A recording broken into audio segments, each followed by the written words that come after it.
Të nderuar qytetarë, sapo është mbyllur një vit shkollor me shumë problematika dhe pyetja më e madhe që bëjnë sot qytetarët është se ku po shkon sistemi arsimor. Sot rreth 60% e trinjve shqiptar klasifikohen si analfabet funksional, trefishi mesatare së Bashkimit Evropian. Kjo do thotë se mijëra të rinj që dalin nga sistemi arsimor pa aftësi bazë për të kuptuar, analizuar dhe konkuruar në tregun e punës. Në të njëjtën kohë, Shqipëria po përjeton një paradoks të dhimbshëm. Nga njëra anë, vendi detyrohet të importojë punëtor të huaj, sepse mbi 1 milion shqiptar janë larguar nga vendi, nga ana tjetër të rinj shqiptar nuk gjejnë punë. Sipas Instat, rreth 17.800 persona me arsim të lartë janë të papunë dhe të rinjt përbëjnë rreth 55% të gjithë papunëve me diplomë universitare. Kjo dëshmon se qeveria ka dështuar të lidhë arsimin me tregun e punës dhe me nevojat reale të ekonomisë. Ndërkohë, ankthi i mësuesve për vendin e punës vazhdon edhe këtë verë, jo sepse mungojnë mësuesit e mirë, por sepse mungojnë nxënësit. Shpopullimi po godet drejt për drejt arsimin shqiptar. 1 në 3 nxënës në arsimin bazë është larguar nga bankat e shkollës gjatë 10 viteve të fundit. Brenda një dekade, sistemi ka humbur 113.000 nxënës, ose 1/3 e popullsisë shkollore. Situata është edhe më alarmante në arsimin e mesëm, ku në vetëm 10 vite kemi humbur gjysmën e nxënësve. Mbi 300 shkolla nuk funksionojnë më si një dekadë më parë, shumica janë mbyllur plotësisht, ndërsa të tjerat mbijetojnë vetëm fal klasave të bashkuara. Edhe në universitetet po përballen me të njëjtën krizë. Rënja e numrit të studentëve po sjell mbylljen e degëve të rëndësishme të studimit dhe po rrezikon zhdukjen e profesioneve bazë si ai i matematicienit, kimistit apo gjuhëtarit.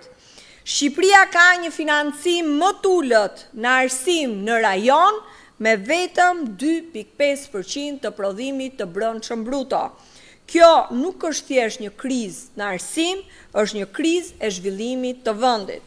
E simboli më domethënës i kësaj filozofie është shkolla nëntëvjeçare Edith Durham, një shkollë e shëmbur për të rindërtuar me një fond 4.9 milion euro të Bashkisë Tiranës, por që sot ka 5 klasa më pak se sa godina e vjetër. Një investim që nuk i shërben nxënësve, por ngre pikpyetje serioze për mënyrën se si planifikohen dhe përdoren fondet publike. Ndërkohë, Tiranës i mungojnë të paktën 8 shkolla nga 17 të premtuara.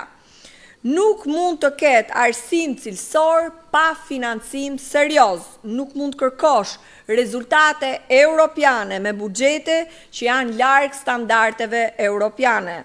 Dhe kjo jo sepse mungojnë parat, pasi vetëm afera e inceneratorëve ka vlerën e vjedhjeve 400 milion euro, sterilizimi kushtoi buxhetit rreth 100 milion euro, check-upi 120 milion euro, tuneli Llogaras rreth 170 milion euro.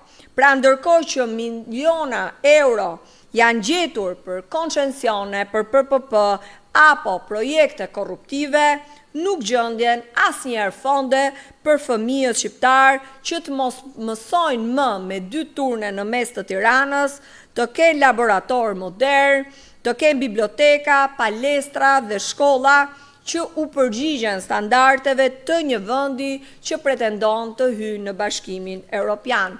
Ndaj dhe pasojat janë dramatike.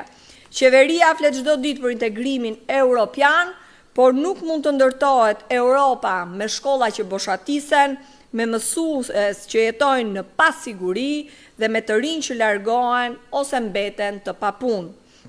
Një vend që nuk investon në arsim, nuk ndërton të ardhmen, ndërton varfëri, emigracion dhe absolutisht një shoqëri të prapambetur. Kjo është arsyeja pse arsimi nuk mund të trajtohet më si një shpenzim, por si investimi më jetik i Shqipërisë, sepse një qeveri që humbet fëmijët nga bankat e shkollës, humbet edhe të ardhmen e vendit. Dhe një shtet që ndërton më shumë kulla se sa shkolla, nuk po ndërton zhvillim, por po vullos dështimin e tij historik. Faleminderit.